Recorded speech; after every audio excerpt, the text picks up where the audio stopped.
Bienvenidos a este programa especial que Multimedia Canal San Roque Televisión realiza desde el patio del Palacio de los Gobernadores del curso de verano de la Universidad de Cádiz en San Roque, la 33ª edición. Comenzaban 3 seminarios nuevos, entre ellos recomendaciones para una alimentación saludable, su implicación como factor de riesgo y prevención frente a la enfermedad, género y derecho, y también historia y actualidad de la masonería en España. Estos 3 seminarios han vivido y han desarrollado su segunda jornada. Durante este programa van a conocer en qué ha consistido esta segunda jornada de estos 3 seminarios. También hoy finaliza el seminario El mantenimiento industrial en tiempos de crisis, que se está desarrollando en las instalaciones de la refinería Gibraltar San Roque. Esto es lo que ha dado de sí esta segunda jornada de estos 3 seminarios y también la última del seminario que les acabamos de comentar.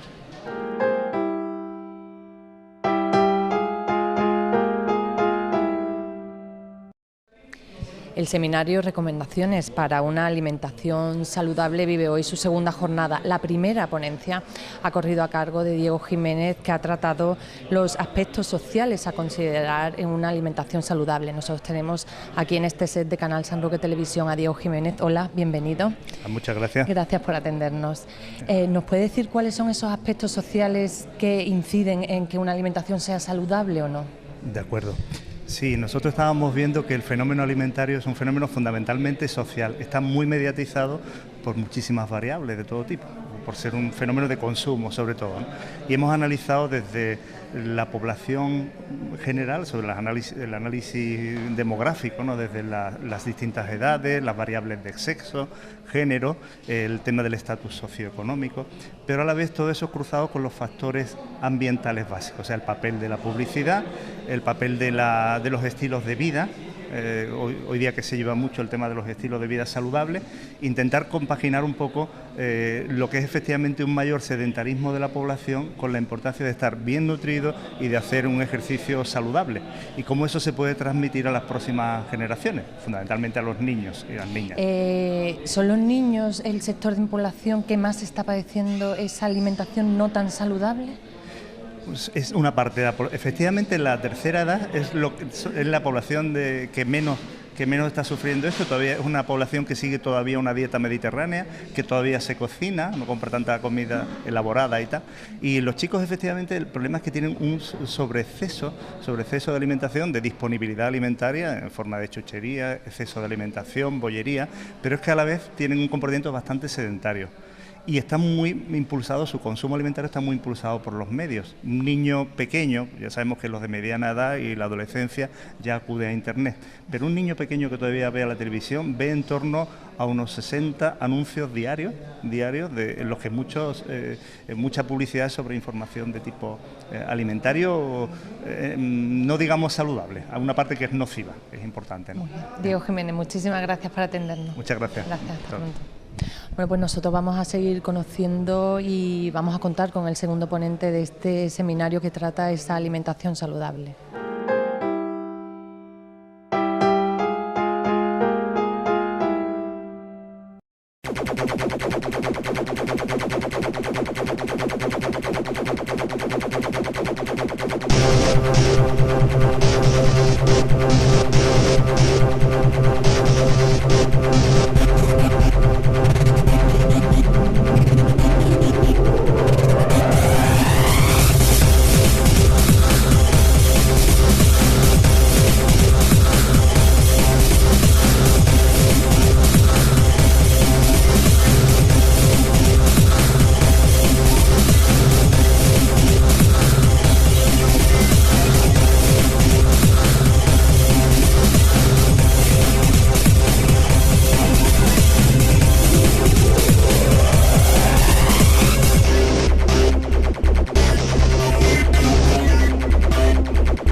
alimentación, obesidad y síndrome metabólico. Esta es la segunda conferencia que comprende la segunda jornada del seminario sobre alimentación saludable.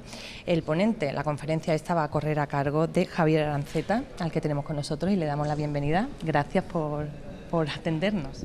Muchas gracias a ustedes. ¿Qué es lo que va a intentar transmitir a los alumnos con la conferencia que va a impartir en breves minutos? Sí, vamos a hablar, hacer un repaso de los últimos avances en el conocimiento de la obesidad como enfermedad, como el trastorno de la composición corporal que permite o facilita la aparición de enfermedades graves. La mayor parte de las enfermedades crónicas que padecen hoy las sociedades desarrolladas, diabetes, cáncer, problemas cardiovasculares, están de alguna manera sustentados en un aumento de la grasa corporal y por lo tanto vamos a poner el foco en las comorbilidades relacionadas con la obesidad y cuáles son las medidas que se están poniendo en práctica, sobre todo en España, para su prevención.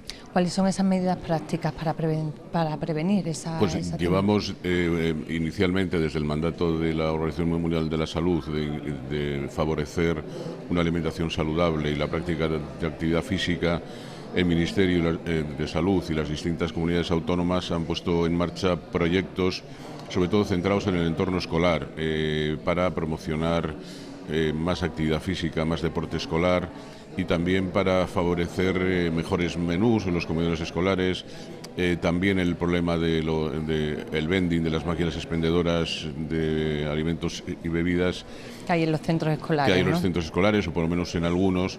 Y curiosamente hoy hemos conocido un artículo en el que todavía en la Comunidad de Madrid hay cerca de un 6% de centros escolares que siguen manteniéndolas y por lo tanto es un tema que no solamente hay que intentar que las máquinas que existan tengan alimentos lo más saludable posible, o sea, que estén que vayan de acuerdo a lo que se explica en el aula, sino que también hay que favorecer la educación nutricional, ¿no? Porque hay que convivir con alimentos de todo tipo, no hay alimentos buenos o malos, sino que hay alimentos que se pueden consumir más veces o menos.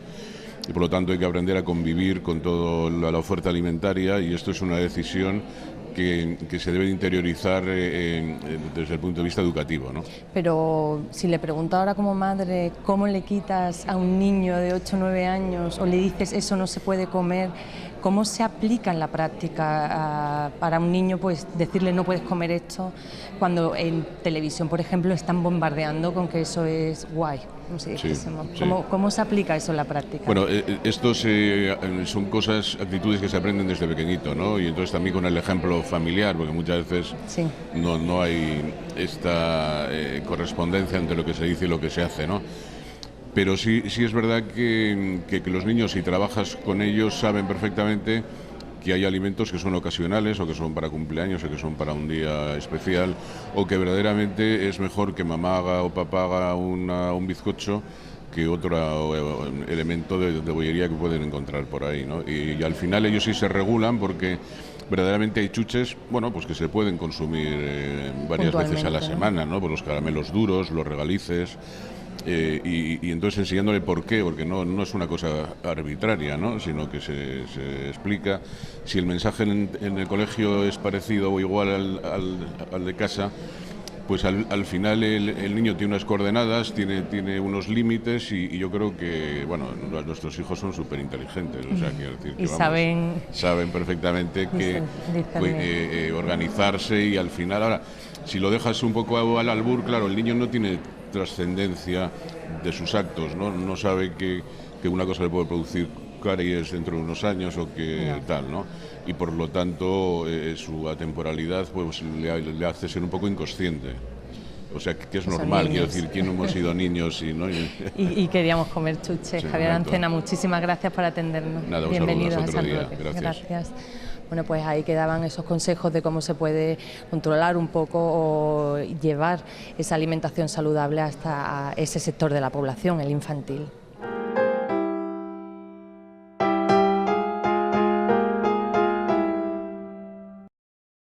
Historia y actualidad de la masonería en España vive ya esa segunda jornada, este seminario de la UCA en San Roque, y de esa actualidad y ese largo recorrido de la masonería en España nos va a hablar José Antonio Ferrer, que ya está con nosotros. José Antonio Ferrer, muchísimas gracias por acompañarnos.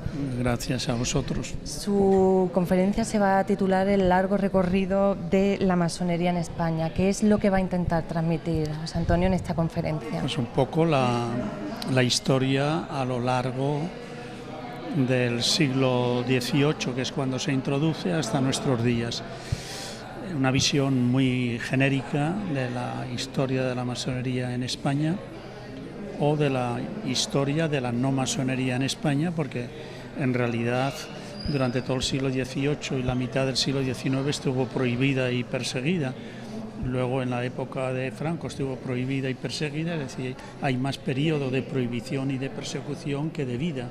Entonces voy a intentar desarrollar, así como las otras conferencias se están centrando mucho más en la historia local, la mía es el marco general dentro del cual se engloba esta otra masonería, que es la que interesa aquí, que es la local. La local.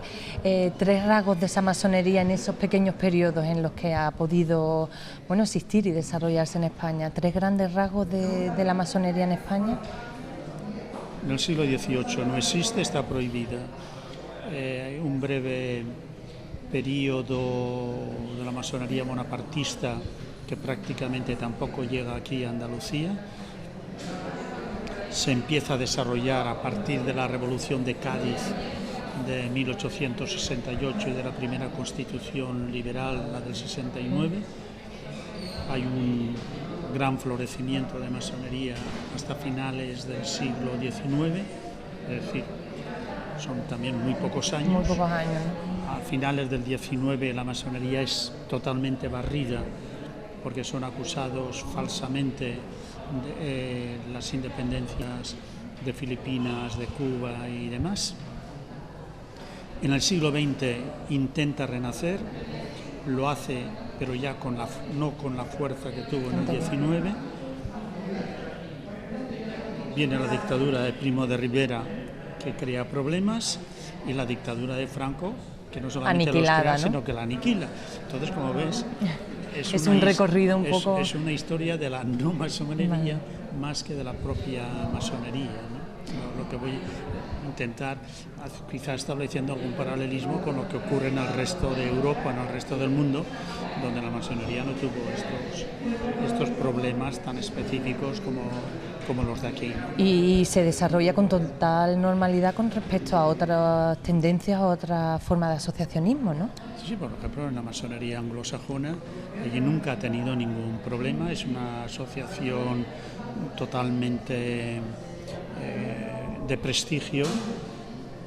En Estados Unidos 16 presidentes han sido masones, por poner un caso concreto. O sea, está totalmente normalizado. En Inglaterra es siempre un miembro de la familia real el jefe de la masonería, por así decir, actualmente es el duque de Kent. En los estados nórdicos es siempre un miembro de la familia real. Es decir, que en lo que unos países es un signo de prestigio, es un signo de cultura, es un signo... En otros países como el nuestro es todo lo contrario, ¿no? Intentar explicar el cómo y el porqué de esto, pues bueno, si me queda tiempo lo hará, ¿no? iré por esa línea, porque ya digo, tampoco vengo con una idea muy concreta de qué es lo que tengo que decir aquí, porque todo depende, en cada caso tienes que ver el auditorio, de cómo se vaya desarrollando, qué es lo que buscan, qué es lo que quieren y adaptarte a ese escenario. Auditorio. Muchísimas gracias, José Antonio Ferrer, por atendernos. Gracias a vosotros por la hospitalidad. Bueno, pues esta es la conferencia que se va a desarrollar ahora mismo dentro del seminario Historia y Actualidad de la Masonería en España.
de la masonería en España, que acabamos de hablar con José Antonio Ferrer, a la masonería en el campo de Gibraltar, que no vamos a tratar este tema con Antonio Morales, que acaba de impartir su conferencia en ese seminario Historia y Actualidad de la Masonería en España. Antonio Morales, bienvenido, muchas gracias por atendernos.